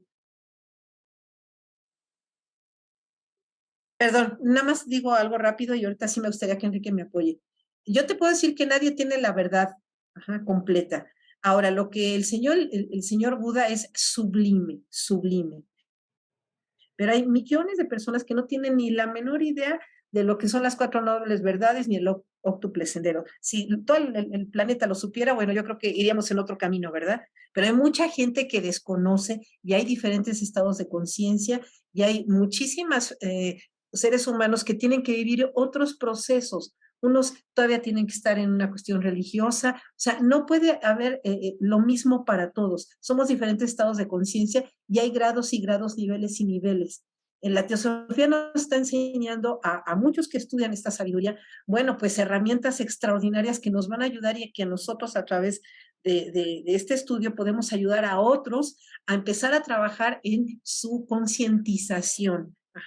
Pero aquí que bueno, pues lo que enseña el señor Buda no es gente cristiana, por ejemplo, no tienen ni la más mínima idea, los musulmanes tampoco, pero tienen en el grado donde están o en el nivel donde están por esta encarnación, hay algo que ellos tienen que aprender. A lo mejor un cristiano nunca va a aprender las 4 nobles verdades, pero en el por su karma, donde se encuentra, es algo que antes de venir aquí al planeta, él tenía que venir a fortalecer algo en esa encarnación y con esa religión o sin religión, pero todos estamos de manera tan perfectamente bien acomodados porque todos tenemos un plan divino y no debe de ser igual a todos, pero a través de ese plan divino cada quien tendremos que venir a desarrollar lo que nos toque en esta encarnación. Eso es lo que yo podría decir. Ahora sí, Enrique, pues me apoya. Adelante, Enrique. Sí, gracias, Rosy. Complementando lo que decías y refiriéndome a lo que pregunta mi tocayo. Desde luego que esos mensajes, igual que los que da Krishnamurti, y ahorita explico a qué me refiero, esos mensajes, esas instrucciones del señor Buda, no son para el común de la gente, porque siendo un ser tan elevado, tan sabio, no va a poner la pólvora en manos de un ignorante, de un niño que se va a hacer daño, ¿sí? Esos mensajes son para aquellos que comprenden esas grandes verdades y que ya están en la posibilidad de dar el paso final, el triunfo, ¿no? De alcanzar la meta, ¿sí? La teosofía, como nosotros la vemos aquí, pues es apenas como se ilustra en Isis sin velo, que apenas se está desvelando, se está develando, apenas es una rendijita por la que podemos percibir con nuestras pequeñas mentes y nuestra pequeña comprensión la gran sabiduría que es la teosofía. Es decir, la teosofía, dice Blavatsky, es la quinta esencia del conocimiento, es decir, lo máximo, lo mejor de lo mejor es la teosofía. El señor Buda, con sus enseñanzas, es lo que más se acerca, con sus sublimes enseñanzas, es lo que más se acerca a la verdadera teosofía. Lo que nosotros estamos estudiando es apenas un atisbo, un pequeño rayito de luz de la verdadera teosofía, ¿sí? Para que podamos distinguir lo que es la teosofía, ¿sí? Entonces, esa sagrada enseñanza, ese conocimiento tan elevado, nos va llevando poco a poco. No podemos, en la evolución no se dan saltos, se va progresivamente, lentamente, porque no podemos dar un salto gigantesco cuando nuestras piernas están tan débiles, ¿sí? Es decir, nuestro conocimiento es tan pequeño, tan pobre, que eso nos reduce en lo que se estaba hablando hace rato del egoísmo. Hay tres grandes obstáculos: vanidad, egoísmo, y el más duro de todos es el orgullo, ¿sí? Apenas estamos aprendiendo a abrir los ojos y ya creemos que ya somos grandes clarividentes y podemos abarcar todo el universo con nuestra visión espiritual, cuando no sabemos ni siquiera lo primordial, que es lo básico, ¿sí? Entonces, es cuestión de interpretar, refiriéndonos a Krishnamurti y haciendo referencia también a ligando este asunto del que preguntabas, tocayo. Krishnamurti dice que no necesitamos de ninguna organización, y alguien que pudiera decir, ahí está, por eso se fue de la Sociedad Teosófica.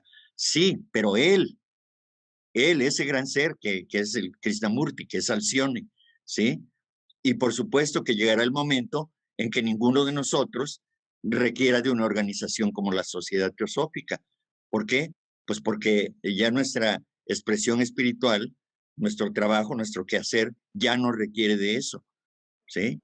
Pero a los seres humanos que requerimos de esa ayuda, pues seguiremos ahí anclados a ese procedimiento hasta que logremos libertarnos de ello. Entonces, es cuestión de interpretación, pero mi manera de interpretarlo es esa precisamente. Sí, que esos mensajes son dados para aquellos que ya están preparados para alcanzar esa meta espiritual elevada. Gracias. Sí, gracias. Yo lo decía más que nada porque conozco algunos compañeros que sí se han desanimado cuando oyen eso de que pues esta vida nada más es para a ver si llegan a ser discípulos y sí les pega. Incluso a mí la verdad sí me pegó cuando entré a la Teosofía y me dijeron, no, pues aquí nada más vienes a ver si puedes ser probacionista o máximos discípulos. O sea, como que limitan tu deseo de llegar más. Entonces, pues a lo mejor está equivocada la visión del Buda. Puede ser que a lo mejor no tenga toda la verdad, ni siquiera él. No, tocayo, perdón. No, todo está bien dicho en su lugar. Los que debemos aprender a interpretar apropiadamente somos nosotros. Es decir, que a la Sociedad Teosófica no se llega, y ese es el peor error, creyendo que en la Sociedad Teosófica le van a desarrollar a uno poderes. No, eso depende de cada uno de nosotros, pero no es en la Sociedad Teosófica, es en la vida cotidiana, en el fragor de la lucha diaria que debemos prepararnos con nuestras acciones, con nuestro trabajo, hacia la humanidad, hacia nuestro entorno, hacia el medio ambiente, hacia todo. Es eso lo que más difícil nos es a los seres humanos, es mejorar el carácter desde el punto de vista de la esfera moral. Ese es el problema que tenemos, que aún y cuando nos llenemos de conocimientos excelsos, si no desarrollamos la esfera moral, pues no vamos a ninguna parte, porque la aprobación que se hace a los discípulos es precisamente en la calidad moral de ese ser humano, ¿sí? Si es orgulloso, si es vanidoso, si es egoísta, si es lujurioso, si es todo, puede tener los conocimientos más grandes, pero si no sabe conducirse como un ser humano ya espiritualizado, pues entonces no tiene caso que tenga tanto conocimiento. El conocimiento por sí mismo no sirve para nada. Hay que transformarlo en la vida diaria a través de las acciones para poder elevarnos. A la Sociedad Teosófica no se viene para ser discípulo por encargo mío o demás, se viene para servir a la humanidad, para aprender cómo servir a la humanidad, y eso cuesta mucho trabajo, tocayo, ¿sí? Entonces, aquel que llega a la Sociedad Teosófica, que aquí lo vamos a ser discípulo o nos van a hacer discípulos, no, eso no. Aquí se viene a servir a la humanidad, ese es el primordial paso. Ni Rosy, ni yo, ni nadie cobramos, y no somos los mejores seres humanos, desde luego, ¿sí? Lo hacemos porque nos gusta, porque algo nos impulsa a hacerlo y participamos de ello con muchísimo gusto. Y eso es todo. Gracias.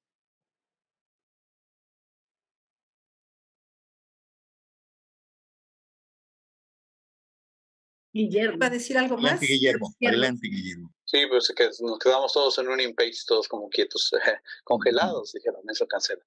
Mira, mi querido Enrique, me encanta que te haces preguntas a fondo, y eso es bueno. Sí, el que no pregunta jamás deja la yunta, acuérdate. Siempre hay que preguntar. A ver, ¿cómo dijiste, Memo? Está buenísimo eso. Eso siempre te ha gustado a ti, que el que no pregunta jamás deja la yunta. Siempre hay que preguntar las cosas. Además, saber de partir, acuérdense que no es la técnica como en la meditación. Hay técnicas de meditación, hay muchas. Pero recuerden que, por ejemplo, Blavatsky, el libro de la voz del silencio, lo escribe a los pocos. Y el señor Buda decía, no creas en lo que veas en un libro sagrado. Lo citaron hace rato. Ni siquiera en lo que yo digo. Fíjate, decir, ni siquiera creas en lo que él dice. Así, cree en lo que esté de acuerdo a tu criterio. Porque de otra manera caerás en ser crédulo, lo que decíamos hace rato con Rosy. Y por ahí alguien que tiene contacto con un lama, que es discípulo de un lama, que es amigo nuestro, nos comenta justamente que la mayoría de los lamas son bobos. O sea, de aquí tendemos a ensalzar de que es un lama, viene del Tíbet o no sé qué. Y la mayoría son como los monjes de acá, o sea, ignorantes. ¿Sabe? Y en el Tíbet hay muchísima ignorancia. La religión Bo es animista, espiritista, y la mayoría de los lamas están más jodidos que nosotros. Bueno, diré bastante, ¿no? Entonces tienden a creer que en el budismo es para mí la mejor escuela de desarrollo, evidentemente, pero los pocos lamas que llegan a grados altos son los que tienen aún acceso a una técnica como la que sugiere el señor Gautama Buda. La mayoría de los de a pie les está muy lejos, precisamente por lo que llama Enrique, porque apenas se sube uno a un ladrillo ya se siente uno mucho, ¿no? Ya soy iluminado, ¿no? Ya soy el rey del mundo, ¿no? Entonces, todo eso es una trampa. Entonces, no dejemos caer. Cualquiera que te invite a que te va a iluminar o que te vas a tener contacto con maestros y en 7 días es marketing, nada más. Y la mayoría de las veces te van a sacar el dinero. No por nada, pero ahí están los de Amor, los de Ramta, hay un montón de asociaciones que tú pagas y te hacen creer incluso que como que ya estás muy elevado, pero la verdad, el verdadero camino es seguir, lo dice el mismo señor Buda, ¿no? Las 3 refugios, uno de los refugios es el Dharma, otro la Sangha, ¿no? La iglesia, pero no es la Sangha, ni siquiera pertenecer a un grupo de asociación, como bien decía Krishnamurti, más bien va siendo el Dharma, la acción que vamos viendo. ¿Y cómo se puede llegar a un maestro? Eso también lo sugieren los mismos maestros, hacer todas las cosas en su nombre. Hay gente que dice en el nombre de Jesús te doy eso. También puedes decir, tú quieres, te agrada al señor Buda, pues en el nombre de Buda, en el nombre del maestro Kachi, si tú quieres que te agarre, ahí lo llamas, ahí lo estamos uno llamando. Haces tus buenas obras y tus acciones morales y éticas, no en tu nombre ni en tu beneficio, al servicio de él y en su nombre, dicen en su sagrado nombre, dirán algunos, ¿no? Entonces esa sería la forma. Pero el camino, pues, evidentemente, es lejos. Cualquiera que diga que va a ser muy fácil, normalmente se está autoengañando. No, el camino es escarpado. Dice ese texto de la escalera de oro de Blavatsky. Es el camino escarpado, donde hay dragones, ¿no? ¿Qué dragones? O sea, hay que vencer muchos dragones de las emociones, sobre todo. Y pues la verdad, si uno se mide, está uno bastante lejos de estar a un nivel de siquiera de un chela o de un discípulo, ¿verdad? Discípulo viene de disciplina, lo que menos tenemos es disciplina, cuando ni siquiera verlo, ni en la comida lo podemos ver, no podemos evitar comer el pan, somos adictos al clonazepam, al diazepam o al café con pan. No digas, no hables, calla. Sí, es cierto. Y si ahí se ve que no tenemos disciplina y discípulo viene de disciplina. ¿Cómo vamos a ser discípulos de un maestro si no sabemos ni disciplinarnos para levantarnos temprano, para hacer ejercicios, para bajar de peso, para dejar muchas cosas que nuestros pequeños vicios que tenemos?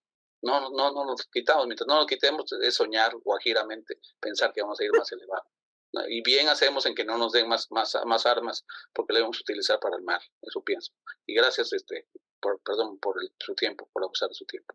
Sí, nada más quería mencionar que esta técnica fue dada también a los monjes laicos, o sea, los que según se iluminaban, pero no iban a los monasterios, sino que dentro de su vida cotidiana, lavando platos o lo que sea que tuvieran que hacer, barriendo, podían utilizar esta técnica. Pero igual, a lo mejor tienes razón y me lo estoy tomando muy en serio y a lo mejor esa técnica nada más era para los bhikkhus, ¿no? Para los monjes que realmente están recluidos, a lo mejor es falta puntualizar esto, ¿no?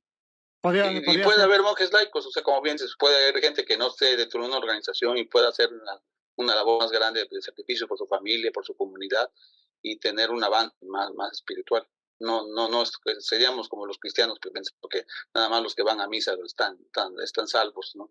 No es cierto, es él el quien cumple con su deber, quien cumple su dharma, ¿no? Precisamente es el camino del dharma, que es todo como para una buena conferencia, entender lo que es dharma. Bueno, gracias. Sí, gracias, Guillermo. Gracias. Gracias, Memo, y gracias, Quique. Gracias, Rosy. Peter, creo que quería decir algo. Adelante, Petercito. Adelante, Peter. Muy buenas noches a todos y gracias por estar aquí en esta labor de servicio que nos une a todos. Desde luego agradecerle a nuestra querida hermana que siempre hace un gran trabajo. Yo aquí veo cómo se desvela haciendo el trabajo y pues bueno, realmente se agradece el esfuerzo que realmente es desinteresado y es para tratar de agasajarnos a todos con pues, sus palabras, con su entonación, con su matiz de ideas. Muchas gracias. Y también gracias al buen Enrique, que siempre hace unas preguntas extraordinarias, que de alguna manera a todos nos hace crear profundas reflexiones, que yo creo que son las preguntas que haces generalmente siempre son reflexiones que luego andan rondando por ahí en cada uno de nosotros. Y en lo muy personal, yo pienso que, pues bueno, ninguna organización realmente, o más bien todas son herramientas, ¿no?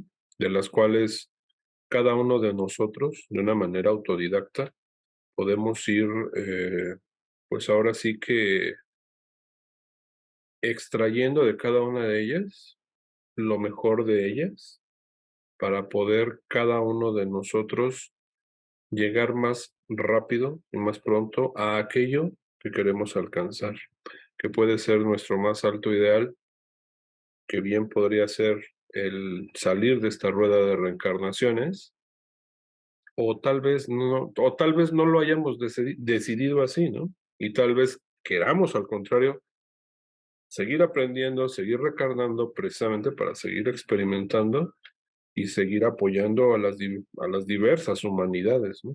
Ya que, pues, si reencarnamos, generalmente puede ser en otro tiempo, puede ser en otro planeta. Entonces, aquí realmente, pues simplemente es exhortar a todos a seguir el sendero que nuestra intuición a cada uno le diga en la organización y con las herramientas de la organización que sea. Realmente aquí es muy a criterio personal, no exactamente el decir específicamente masonería, rosacrucismo, gnosticismo, o seguir alguno de los grandes maestros, Krishnamurti, Saint Germain, etcétera, ¿no? Sino realmente con la mejor herramienta que nosotros podamos encontrar, verdaderamente ejercerla en la praxis de ese amor incondicional, pues por el servicio a la humanidad. Y de esa manera, pues estaremos cumpliendo, ¿no? Con poder ahora sí que irradiar un poquito de esa chispa de amor infinito que cada uno de nosotros irradia de diferentes maneras, ¿no?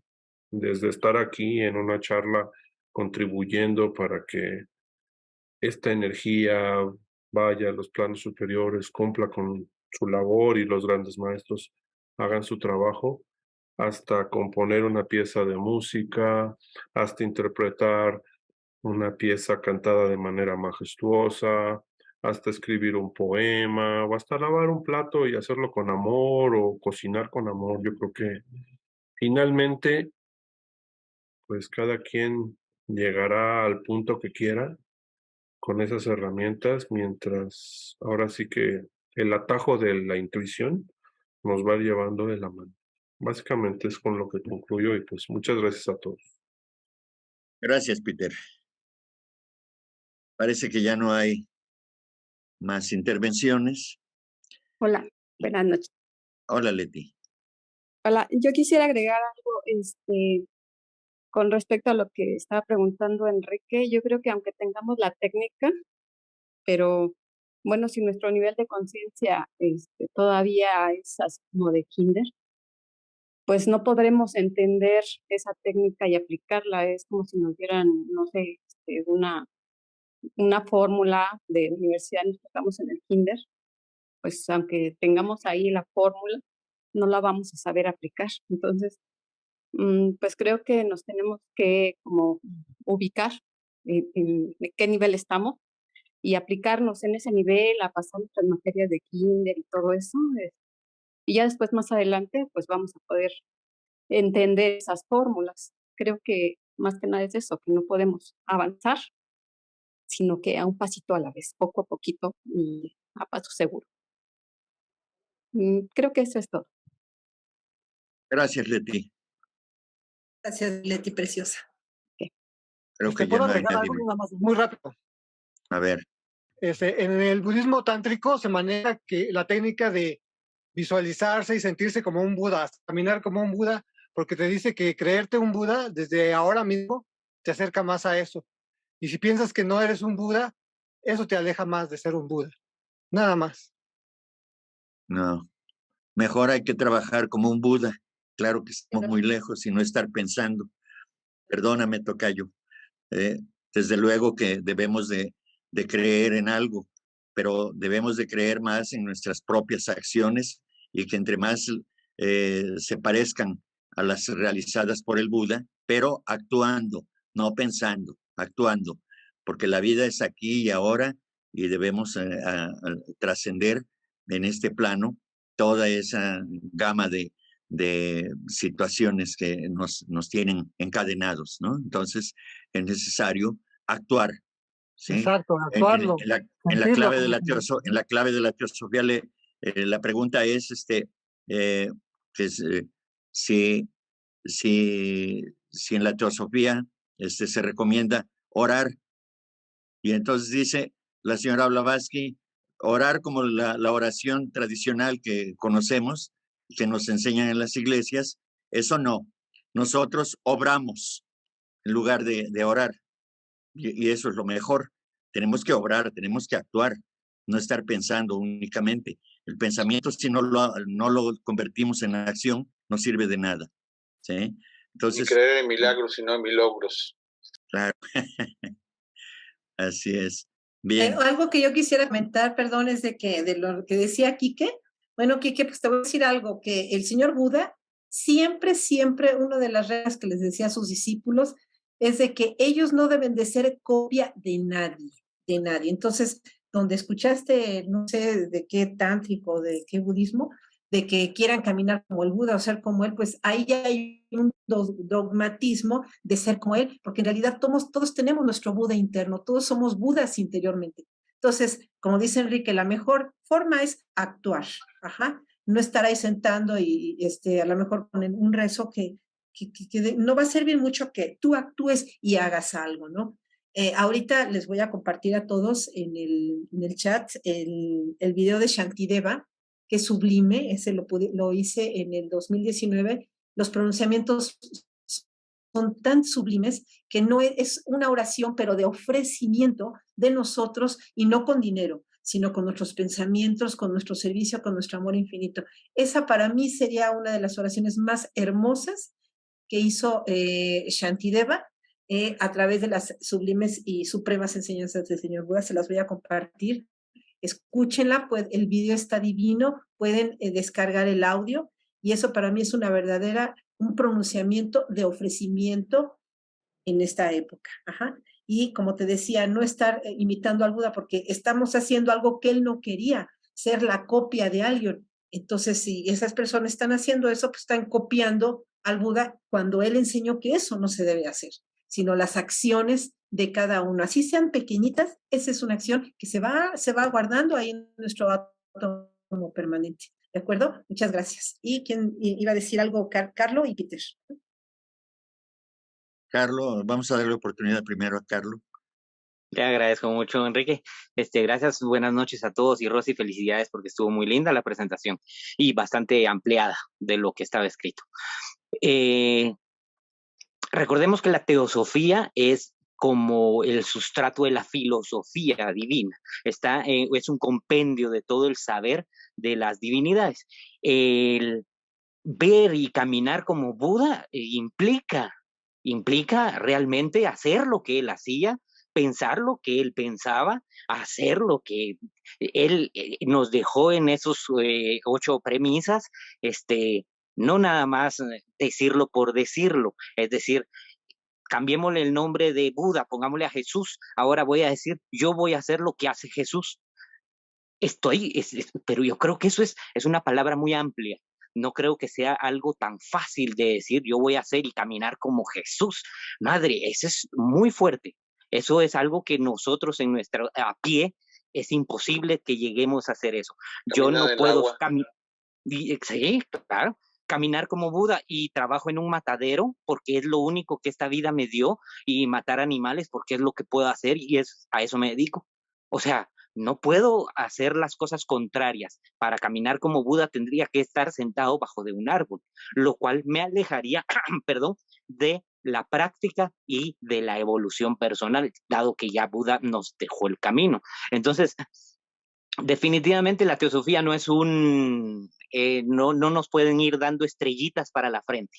No vamos a encontrar el camino de la noche a la mañana y necesitamos estudiar, estudiar y seguir estudiando y practicar, practicar y seguir practicando. Ahora, sabiamente las palabras de Rosy hace un ratito dijo el egoísmo, y a mí se me vino la palabra el egoísmo innato en el ser humano, es lo que nos evita llegar a trascender. Egoísmo. Ahora, imaginémonos solo todo lo que implica el egoísmo innato, desde los chiquitos que lloran por su pacha, hasta yo que yo quiero que cualquier cosa y que si me va mal en la vida, entonces es porque nadie me quiere. Eso ya es egoísmo, es una forma tan egoísta de pensar, entonces no creo que podamos quitarnos el egoísmo de una manera muy fácil. El que se lo haya quitado y tenga la técnica para cambiar el egoísmo por lo que sería lo contrario, que sería amor, pero amor a todo el ser humano, no amor solo a mi pareja, ni amor al que me ama, no, amor al que me hace daño, amor, lo que dice la teosofía, fraternidad, tener fraternidad, vivir en fraternidad, aunque nos peguen nosotros vivir en fraternidad, aunque nos hagan mal nosotros amarlo. ¿Quién hace eso? Difícil, eso no pasa. Entonces, no se puede encontrar la iluminación tan fácilmente como dicen algunos que pueden vender cualquier filosofía o religión. Simplemente eso, Enrique, pero gracias. Feliz noche. Gracias, Carlos. Además, yo preguntaría, ¿quién de los actualmente encarnados vio caminar al Buda? Para que nos dé ejemplo de cómo caminaba el Buda, ¿verdad? Bueno, Peter. Bueno, pues en definitiva, de que hay personas que hubo personas con habilidades extraordinarias, las hubo. Los testimonios están, ¿no? O sea, imagínate, a lo mejor sí me la creo, ¿no? Que a lo mejor dices caminar y actuar como Buda o como Cristo. Y a lo mejor me la creo tanto que efectivamente, ¿no? Un caso de la famosa sanadora Pachita o chamana. O sea, imagínate el grado de conciencia para que alguien desahuciado porque ya le fallaba el corazón. Imagínate una señora con un altar lleno de santos, imagínatela con su cuchillo de monte, abriendo a la persona, materializando físicamente un corazón nuevo, poniéndolo encima de la persona, sacando el corazón, poniendo el corazón encima. El cuerpo en ese momento lo absorbe y a la voz del pensamiento lo implanta. Sutura energéticamente, estoy hablando, la herida se cierra al momento y están los testimonios de gente muy, muy, muy veraz. O sea, las cosas se pueden. Ahora imagínate esa misma persona diciéndole a la persona, ¿sabe qué? Deme lo que pueda. esto yo no lo hago por dinero. O sea, de que la conciencia se puede llegar a elevar a tal grado de tú poder manipular la materia a voluntad, materializar un órgano a voluntad, pues ahí tenemos los testimonios, sí se puede.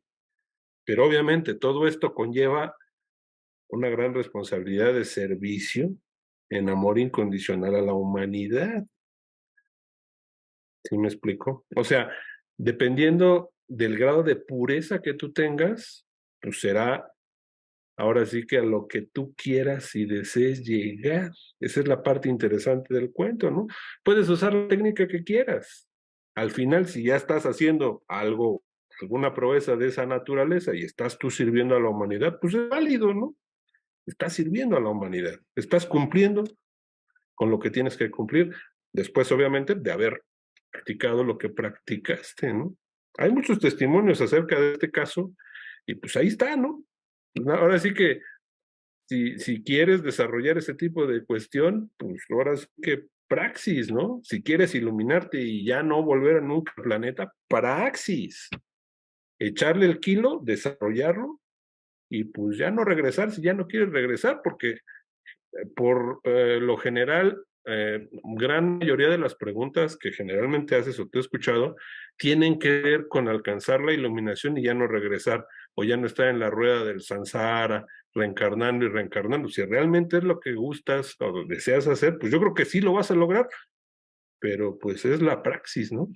Praxis de la herramienta que tengas, praxis, pureza de intención en la acción, y ahora sí que, pues aplicarte, ¿no? Porque también es lo que decíamos, y ahí es donde podríamos llegar al chiste, caminar como Buda, tener la actitud del Buda, irte a recluir al monasterio, y en ese momento llega un monje y te empuja, te levantas, lo maldices o lo golpeas, y pues ahí se rompió el encanto, ¿no? Entonces ahí es la situación, ¿me explico? O sea, más sin embargo, te empuja el monte, te empuja otro monje, y resulta que no te caes, levitas, y ya nada más lo bendices, pues a lo mejor entonces ya estamos hablando ahí de dos conciencias muy diferentes, ¿no? Pero pues todo tiene que ver con la praxis. Y aquí la situación es esa. La reiteración siempre va a ser a la práctica de la herramienta que quieras, pero tomarlo verdaderamente y absolutamente en serio y pues vivirlo y llegar a donde quieras llegar, porque de que se puede, y testimonios, pues ahí está el de Pachita, ¿no? Un ejemplo. Gracias. Bien, pues con esta última intervención damos por concluida esta sesión de trabajo teosófico, agradeciéndoles a todos su presencia, su participación siempre valiosa y por supuesto la invaluable generosidad de Rosy.